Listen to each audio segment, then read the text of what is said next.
What's going on, Bird Gang? Philly Carnage here, and today we are going to be taking a look at my franchise XP sliders, penalties, all that good stuff, and pretty much just the league settings that I do here, especially whenever we go ahead and we get into the rebuilds for Madden 22. So, before we even get into that, we'll take a look here at the league settings. So pretty much, as y'all should know from Madden 22, whenever I'm doing the rebuilds, because I don't want to get too pissed off at the overpowered computer, I always go with All Pro, and I keep it as the simulation.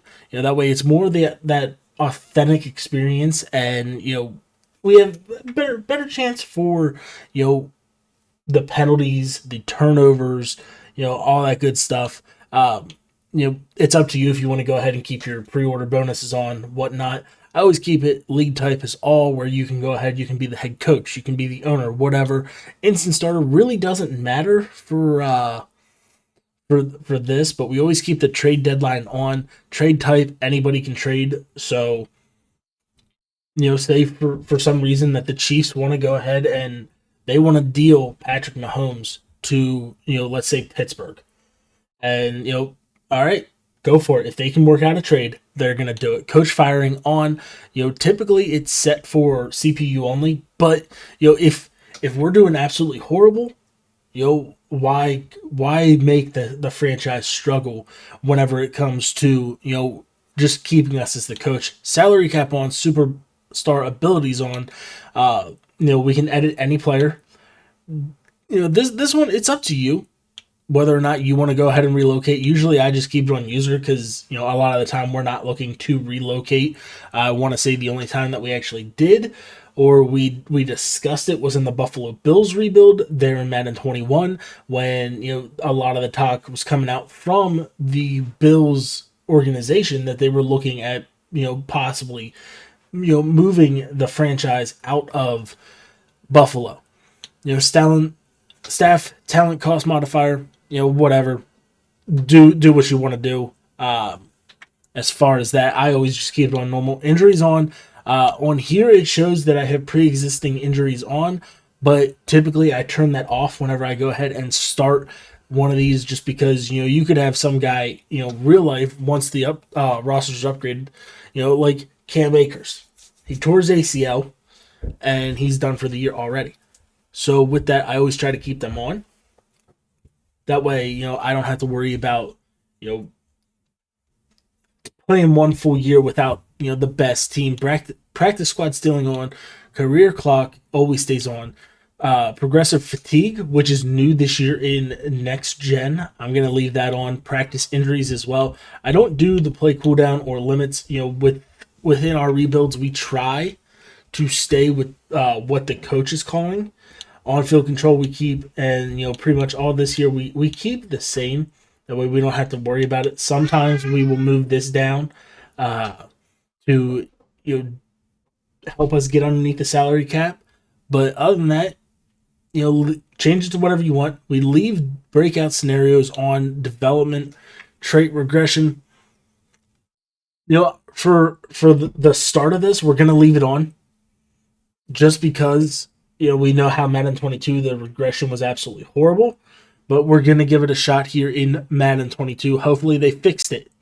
With that, that'll leave it up to 50 different X Factors, 75 superstars, and 400 star dev players.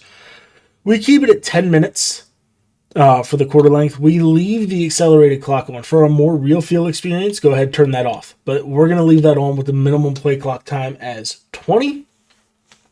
And then a lot of the time, at least in 21, we would go ahead, we would change this. That way we did we would do the whole, set it and forget it as far as the training. But now, in 22, it takes a lot more than just that. Go ahead, earn your gold medals.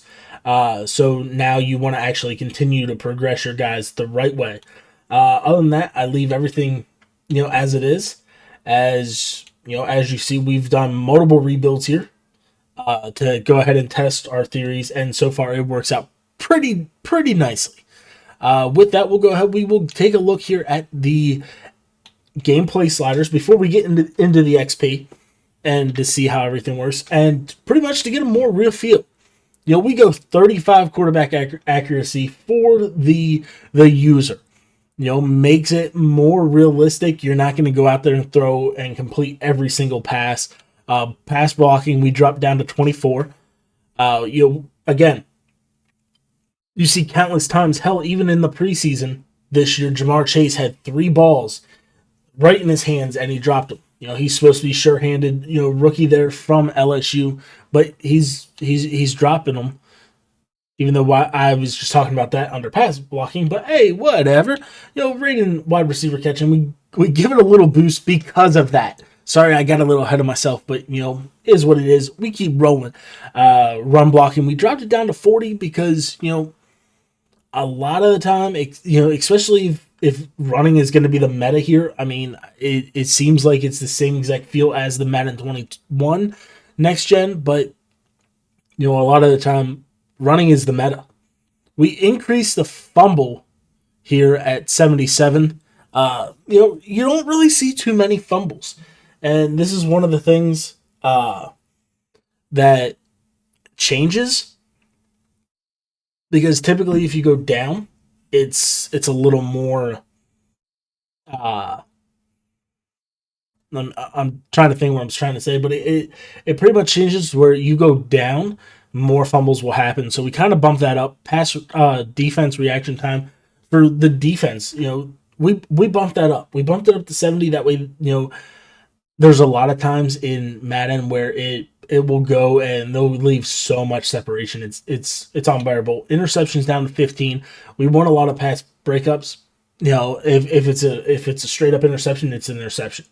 Pass coverage bumped up to 60, tackling to 55. So as we go ahead, we take a look here at the computer skill. We dropped the QB accuracy down to 10 because, as we all know, in the franchises, they're the quarterbacks. The reason why I don't like playing on Madden, you got guys like Josh Rosen out there. He'll go 10 for 10 for like 150 yards. And, it's very frustrating because the computer seems to, complete every single catch that there is. So we dropped it down to 10. This is going to be one that, still I'm working on adjusting. I might bump it up more, just to continue to work on making it more that real feel. Pass blocking 35, wide receiver catching 45, run blocking at 70, fumbles 65, pass defense reaction time up to 70, interceptions at 60. We want to, award the defense a little more than, us being on defense because, we can actually click onto things. We can move the defenders around more compared to just the AI. So we bumped that up, pass coverage up to 60 as well, and tackling to 55. And then, just to add more realistic, stuff here, as we're going to keep the field goal power there the same at 50. The accuracy is going to drop to 35. Punt power at 50, punt accuracy at 70 because those punters, they got one hell of a leg, and that's all they do. Same thing with the kickers, but with the field goal accuracy, there's a lot more that comes into play than just booting the ball down to try to go ahead and get it gone. We dropped the kickoff power down to 30 because there are some teams that run their kickoff kicker as their punter or their actual kicker. And then pretty much to really go ahead and get more of the real feel, we changed things up. Injuries we dropped down. Fatigue, we're going to keep it 50 for now. Haven't really done much gameplay, more of the simulation to see how the XP sliders work. But, these two, they're going to be something that we go ahead and we change.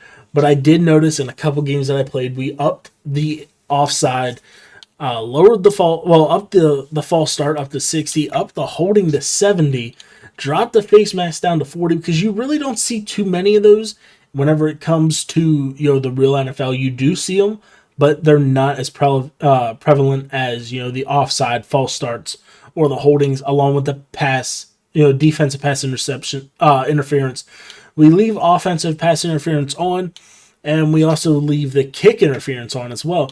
increase the illegal block in the back, because we all know that is one of the worst things, that the teams are doing, doing a lot of the blindside blocking in the back as they're going down on kick returns, all that good stuff. Intentional grounding is on.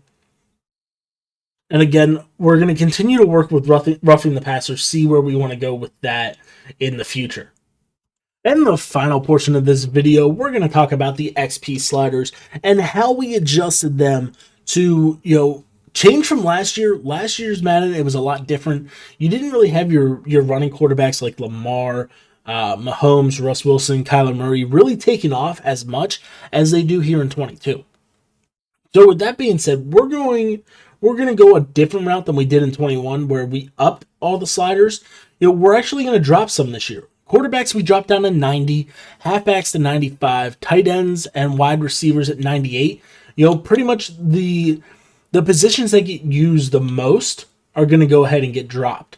Fullbacks, we're going to keep there that single 100. Not many teams run with fullbacks, but they'll still be able to go ahead and get the full amount of XP. We bumped up the offensive line, tackles to 110, guards 115. Always nice to have those guards that can pull. They're going to be doing a lot more as far as, like I said, with the pulling, being able to pick up blocks better, all that stuff. Centers 120. Still trying to tweak the centers a little bit. So, bear with me on that. On the defensive side, we got defensive ends up to 105, DTs 110, middle linebackers at 104, outside linebackers at 106. Biggest reason why these two here are different is, we want more of the pass coverage, and, your outside linebackers are also taking on a lot more, outside runs and all of that. We got the corners boosted a little bit just because, we've noticed there's more, higher overall wide receivers in the league than there is corners. So just kind of give them that one little XP boost, helps balance the league a little more. Free safeties down to a 94, strong safeties there to a 92, and then kickers and punters we leave at the 110. And as always, don't forget, if you're interested in going ahead and trying these sliders, to go ahead and screenshot these. As I'm going down through, it's go back in the video, whatever. Go ahead, get these for this yourself, try them out. Let me know down in the comments below whether or not they work for you, whether or not you're interested.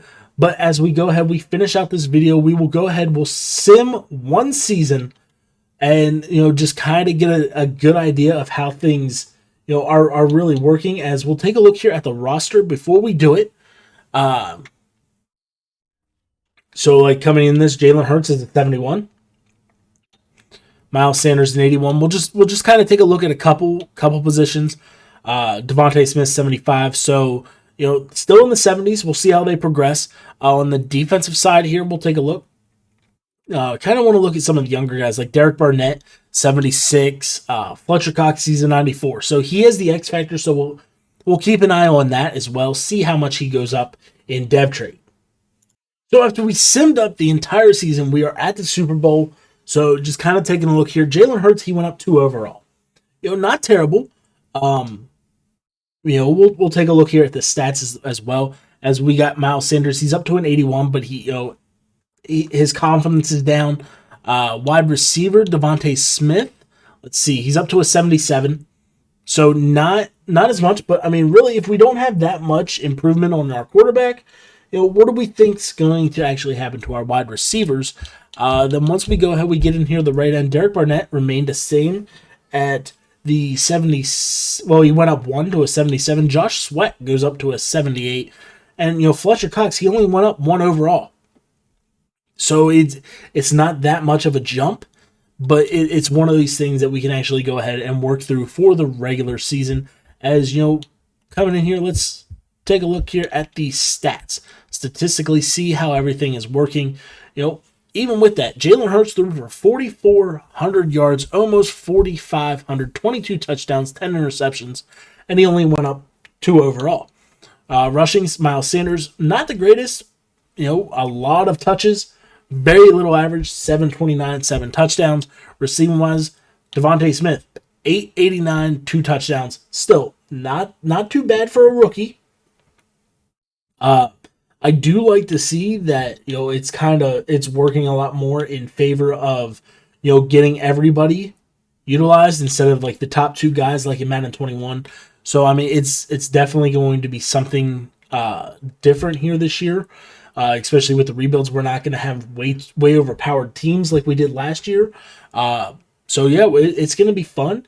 And as always, don't forget to hit that like button, drop a comment, and subscribe if you're new. But till next time, peace.